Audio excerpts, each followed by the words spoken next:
블록체인 쉽게 알기 쫄지마 블록체인! 네, 안녕하십니까. 토큰 이코노미 아키텍트 경영 박사 이윤입니다. 네, 안녕하세요. 디지털 마케팅 전문가 홍준입니다. 아, 오늘 마지막 네. 편이네요. 네네네네. 아, 시간이 빨리 제가 가고 좀 더워서 있습니다. 이제 네. 먹고. 질문도 많이 들어왔는데 저희가 네네. 끝나고 저희 네네. 한 10분, 20분 동안 네, 답변을 저희가 해보도록 이 하겠습니다. 촬영하면서 라이브 스트리밍도 하기 때문에 네. 그 라이브 스트리밍을 보통 일요일 오후 3, 4시경에 진행을 하거든요. 네. 그리고 하기 직전에 저희가 페이스북을 통해서도 안내해드리고 네. 이 유튜브 통해서도 구독자에게는 알람이 가기 때문에 네. 저희 가능하시면 구독을 많이 해주시면 구독 눌러주십시오. 예, 쫄불불새 구독을 많이 해주시면 블록체인 아실 수가 세상. 있고 예. 일요일 날 졸리고 피곤하시고 할 일 없을 때 네, 그렇죠. 저희 이걸 틀어놓으시면 라이브로 먼저 만나보실 수 있으니까 한번 보셔도 좋을 것 같습니다. 네, 그렇죠. 선생님 이번 시간에는 저희가 지금 한 2, 3주 전부터 계속 스테이블 코인이 워낙 핫하게 네. 이슈가 되고 있고 다양한 내용들이 나오고 있어서 그 중에서 가장 우리나라에서 스테이블 코인에 대한 고민이나 연구를 많이 하고 있다고 지칭되는 네, 디콘. 디콘이 코인데스크 코리아에 올리고 있는 연재 글이 있습니다. 그래서 네 번째 글이 나와서 소개해드리려고 합니다.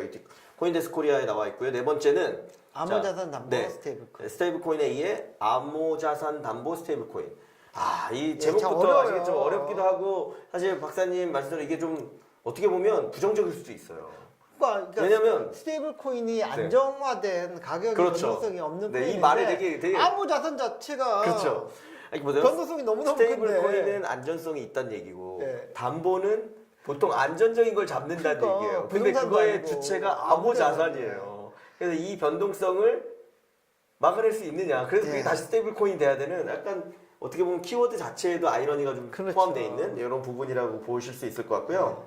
어쨌거나 관련된 내용을 좀 설명해 드리도록 하겠습니다. 암호경제와 결혼을 하고 있는 이 디콘 쪽에서 계속 기사를 써주고 계시고 좋은 기사 감사드립니다. 네, 그리고 그래서 지금 네 번째 얘기인데 세 번째까지 저희가 실물 자산을 대상으로 한 스테이블 코인을 받고 네 번째는 아까 말씀드린 암호 자산 담보 스테이블 코인인데 가장 유명한 게 비트쉐어의 비트 USD, 그다음 메이커의 다이 예전에 소개했잖아요. 다이가 다이아도 못하고 다이한다고 막 옛날에 저희가 불새 시간에도 소개를 해드렸는데 일단 가장 기본적으로는 여기 그냥 명칭에 나와 있는 것처럼 암호 자산을 그래도 근간으로 스테이블을 유지하겠다라는 게 핵심이라고 보시면 돼요. 그래서 암호화폐가 굉장히 변동성이 크지만 그래도 그 중에서 쓸만한 혹은 안정감이 어느 정도 보장됐다고 하면 대부분 어떻게 보면 이더리움을 기반으로 담보를 하고 있다 정도를 일단 봐주시면 좋을 것 같고요. 네. 관련된 내용을 좀 설명드리겠습니다. 네, 자 그래서 장점이 있습니다. 장점이 있으니까 이걸 하겠죠. 네. 그래서 여기 보시면 암호자산 담보 스테이블 코인의 단점, 법정화폐 담보 스테이블 코인보다 더 탈중화되어 있다. 탈중화되어 있다. 탈중화가 사실 결국 중요하거든요.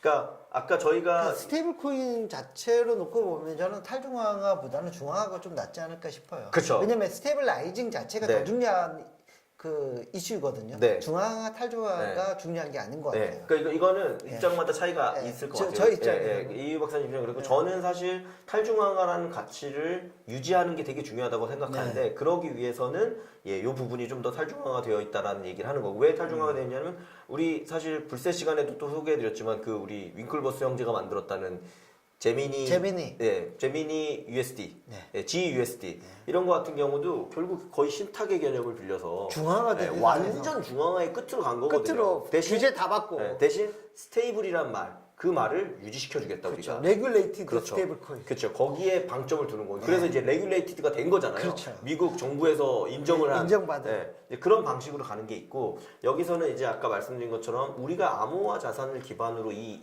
논의를 하고 있는데 이 암호화 자산을 바탕으로 아까 얘기한 것처럼 신탁이라든지 레귤레이티드 이런 개념이 들어가는 게 아니라 우리가 자동적으로 시스테믹하게 이걸 지켜낼 수 있다라는 거를 이제 강조하고 싶은 거죠. 그렇기 때문에 탈중앙화 정신에는 훨씬 더 의미가 있다. 그래서 그냥 간단히 보면 그겁니다. 암호자산 담보 스테이블 코인의 가격은 스마트 계약을 통해서 자동으로 유지된다. 이게 딱 이게 반대인 거죠. 아까 신탁을 한다거나 어딘가에서 그걸 레귤레이티드를 받는다거나 이런 부분과는 반대로 스마트 계약을 통하고 자동으로 유지된다.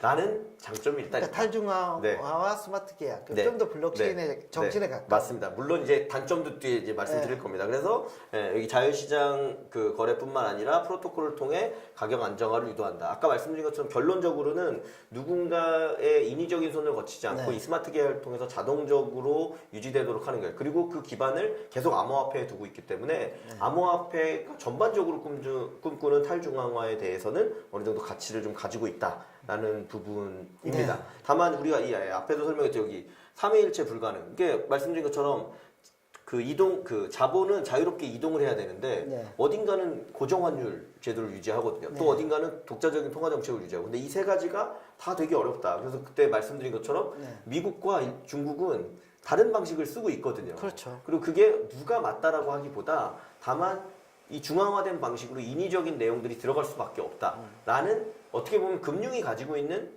뭐 한계이자 기준 그러니까 이런 부분들이 들어있는 기본적으로 거죠. 자본이 자유롭게 이동하려면. 이출입이 된다고 하면은 가격은 변동적일 수밖에 그렇죠. 없거든요. 네, 근데 이제 여기서는 변동적이지 않게 하려니까 네. 이제 그런 부분. 제가 맨날 F11을 F11을 누르면 이렇게 깔끔하게 나오는데. 네. 자, 이제 그런 내용들이 있는 거고요. 네, 그 다음에 이제 시스템이 잘 작동한다 그러면 아까 자동 스마트 계약의 스마트 컨트랙을 통해서 자동으로 진행하기 때문에 강제천상에 의한 통화량 축소를 통해 불경기 및 수요 감소에 상대적으로 안정적으로 대응할 수도 있다. 네, 이거는 무조건 맞다라기보다는 이제 이런 장점을 가지고 있다라고 보시면 될 것 같고요. 근데 이런 장점들만 있느냐? 이제 단점들의 얘기가 나옵니다. 이제 이 내용을 좀 추가로 보도록 하겠습니다. 자, 첫 번째는 이겁니다. 자본 사용의 비효율성. 왜냐하면 우리가 이 자본을 결국 아까 금융 레버리지 같은 걸 높이고 하려면 자본 혹은 이 가지고 있는 금융 가치를 극대화시키는 게 되게 중요하거든요. 그러니까 예치금 방식의 스테이블 코인 같은 경우는 1대1로 받잖아요. 그렇죠. 재밌네에서 네네. 설명을 했지만 근데 여기는 효율을 100% 쓰는 거죠. 담보니까 많이 넣어야 그렇죠. 돼. 가격 변동성이 네. 큰 자, 담보면 네. 더 많이 넣어야 그렇죠. 돼. 대출받기 원하는 스테이블 가치보다 예치해야 되는 암호화폐 가치가 더 커야 한다. 이게 왜 그러냐? 아까도 말씀드렸듯이 암호화폐가 여전히 변동성이 너무 크죠. 크기 때문에. 네. 그러니까 예를 들면 아까 US 달러나 이런 거 같은 경우는 실제 그러니까 이 법 피앗 머니 같은 경우는 이미 화폐의 가치가 정해져 있고 그 가치를 1대1로만 유지시켜 주면 이 가치의 변동에 크게 상관없이 진행을 할 수 있는데 이 암호화폐는 결국은 다시 피앗 머니로 산정해서 우리가 판단하게 되고 네. 그게 하루에도 뭐 이더리움이나 비트코인이 안정적이라고는 하지만 뭐 그래도 아시겠지만 변동성이 크죠. 하루에 10% 15%는 뭐 그냥 네. 왔다 갔다 하는 경우가 되게 많기 때문에 이게 결국은 자본의 비효율성을 갖게 되는 문제. 두 번째 제일 큰 문제는 이겁니다. 2번 블랙스완 문제라고 얘기하는데 담보 가치가 급락했을 때 네트워크 담보의 안전성을 보장해주지 않는다. 그렇죠. 이게 박사님 말씀하신 스테이블 코인이 스테이블 하려고 우리가 만든 코인인데 예. 결론은 보장해주지 않는다. 예. 이게 무슨 뜻이냐면 결국은 우리가 예상한 수준에서의 이 담보를 유지시키고 패깅시킬 수, 그러니까 시스템으로 자동화 시켜놨는데 그것보다 더 많이 떨어지거나 갑자기 네. 뭐 급락하는 경우에 급락하거나 네. 급등하거나 네. 그랬을 때 네. 문제가 생길 수 있죠. 네. 어떻게 해야 되나요, 이건? 그래서 아니, 이제- 방법이 없죠. 네. 박사님 말씀 방법이 없다. 예, 그냥 그때 잘 걸어놓은 친구들은 네. 뭐 손해를 왕창 보든지 네. 뭐 할 네. 수 있는 가능성이 있죠. 네.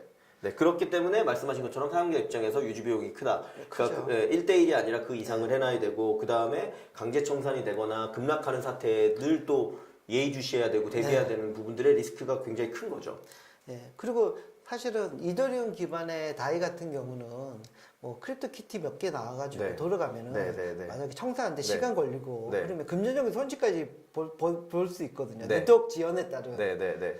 예, 그래서 그 문제도 있을 것 같아요. 그렇죠. 예. 이제 그 부분이 있고 그래서 예를 든 거죠. 자기가 또 의사 결정을 했을 때와 네. 그 일이 벌어질 때의 간극이나 이런 부분을 통해서 이익이 극대화되는 게 아니라 손해가 극대화되는 일이 발생할 수 있다가 되게 큰 문제고요. 그래서 마지막에 보면 2.4 이해하기 어렵다. 이해하기 어려워. 아니 이 금융 어쨌거나 경영학 박사신데도 이거 너무 복잡하고 복잡해. 생각보다 안정성이 높지 않아라고 네. 얘기하실 만큼이기 때문에 정말 일반 사람들이 아주 편안하게 스테이블 코인을 사용할 수 있어야 되는데 네. 그렇게 접근할 수 있겠느냐에 대한 퀘스천이 있는 거고요. 자, 그래서 이제 마지막으로 그거에 대한 사례를 좀 말씀드리려고 하는데 뭐 네. 이런 장점, 근데 장점도 있고 단점도 있는데 뭐 그래서 어쩌라고. 근데 문제는 뭐냐?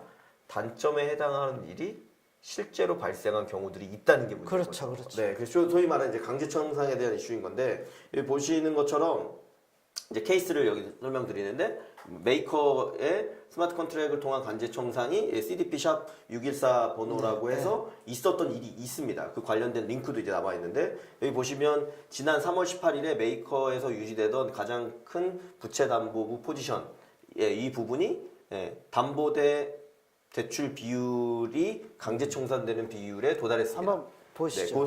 그러니까 간단히 설명드리면 이거예요. 요거 얘기하기 전에 우리가 아파트 담보 대출 이런 거 많이 받잖아요. 근데 그때도 보시면 아시겠지만 우리 아파트가 5억이야. 그래서 5억을 빌려주지 않아요. 그렇죠. 50%나 60%만 빌려주거든요. 60, 70, 네, 맥스 왜냐면 70. 네, 거기서는 아파트가 50% 이하로 떨어질 것 때문이라기보다는 사실 아파트 같은 이 큰 덩치가 큰 상품은 쉽게 팔거나 살 수가 없습니다. 유동성이 잠길 수 예, 있는. 유동성이 잠길 수 있고 그거를 팔거나 살 때 시간이 워낙 오래 걸리기 때문에 절반 정도만 해주는 거거든요. 근데 만약에 진짜 50% 이하로 아파트 가격이 떨어진다고 생각해 보세요. 그럼 그걸 당일날 팔 수 없으니까 폭락이 되고 그 폭락이 되면 도미노 사태가 일어날 거. 그게 사실 어떻게 보면 미국에 있었던 그 서프라임 모기지 같은 큰 사태로 이루어졌거든요. 그러니까 아까 박사님께서 이 부분에 대해서 되게 부정적이라고 말씀하신 거는 충분히 의미가 있는 얘기인 거죠.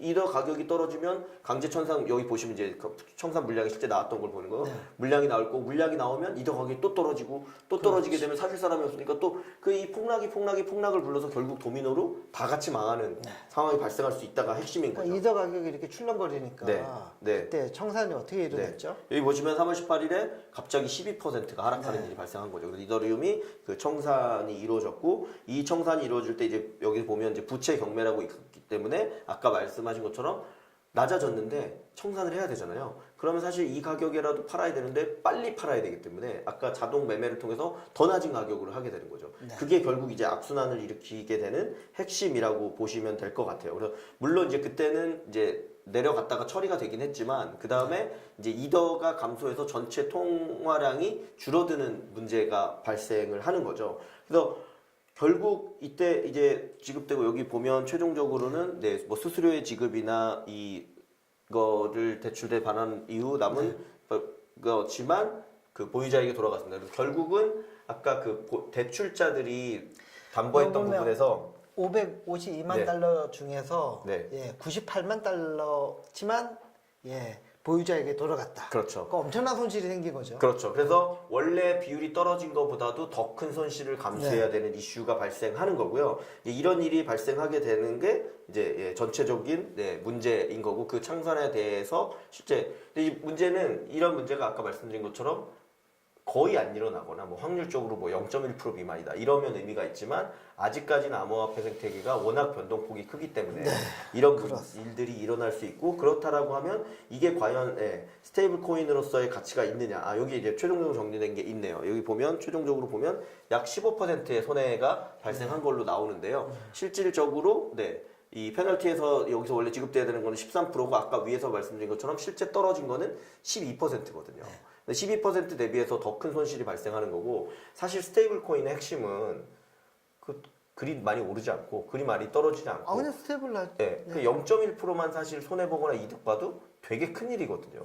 근데 여기 보시는 것처럼 12%가 한번 발생하니까 그거에 훨씬 큰 손실을 감당해야 된다. 그러면 말씀하신 것처럼 암호화폐를 자산을 기반으로 해야 되는 여기 보시다시피 실제 이더리움 가격은 최종적으로 12시간 만에 회복됐지만 보유자는 다이를 통해서 받아들였던 이유는 15% 손실을 또 알았습니다. 근데 이제 뭐 당일에 이게 잠깐 충격으로 12%뭐 빠졌다가 이게 회복이 된 거지만 장기적으로 이더리움이 그 아까 보니까 500불 정도에서 지금 200불 정도 수준으로 떨어졌잖아요. 그럼 뭐 어떻게 알아? USD 넣는 게 낫지.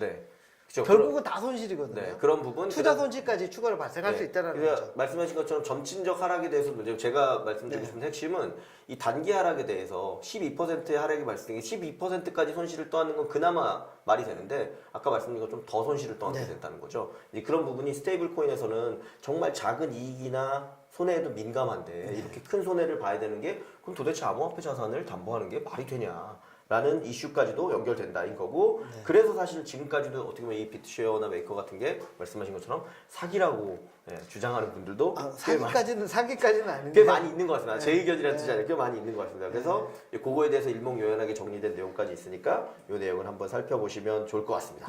알겠습니다. 고맙습니다.